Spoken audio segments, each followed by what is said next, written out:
బీహార్ రాజకీయాలు హోలీ నాడు ఆసక్తికరంగా మారాయి. బీహార్ ముఖ్యమంత్రి నితీష్ కుమార్ సీఎం పదవికి రాజీనామా చేయనున్నట్టుగా తెలుస్తోంది.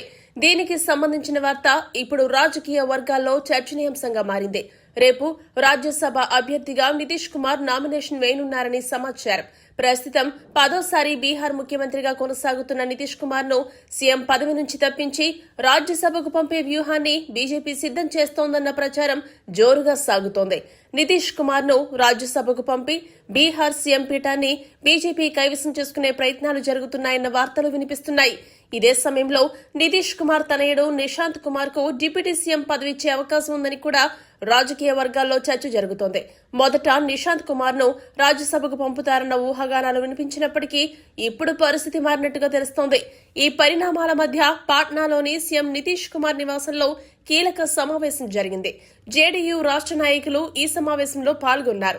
నితీష్ కుమార్ ఏ నిర్ణయం తీసుకున్నా తామంతా పూర్తిగా మద్దతిస్తామని వారు స్పష్టం చేశారు. సీఎం పదవి నుంచి తప్పుకుని రాజ్యసభకు వెళ్లినా సీఎంగా కొనసాగినా కూడా తమకు అభ్యంతరం లేదని ప్రకటించారు. ఇక రాజ్యసభ నామినేషన్ కు రేపే ఆఖరి తేదీ కావడంతో నితీష్ కుమార్ రేపు నామినేషన్ వేయనున్నట్టు సమాచారం. దీంతో బీహార్ రాజకీయాల్లో మరింత ఉత్కంఠ నెలకొంది. గత ఏడాది జరిగిన ఎన్నికల్లో బీజేపీ జేడీయూ కూటమి ఘన విజయం సాధించింది. బీహార్ అసెంబ్లీలో మొత్తం 243 సీట్లకు గాను ఎన్డీఏ కూటమికి 202 మంది ఎమ్మెల్యేలున్నారు. అందులో బీజేపీకి 89 మంది, జేడీయూకు 85 మంది ఎమ్మెల్యేలున్నారు. ఎప్పటి నుండో బీహార్ సీఎం పీఠంపై ఆశలు పెట్టుకున్న బీజేపీ నితీష్ కుమార్ ను రాజ్యసభకు పంపి సీఎం పదవిని తమ పార్టీకే తీసుకురావాలని భావిస్తున్నట్టు రాజకీయ విశ్లేషకులు చెబుతున్నారు.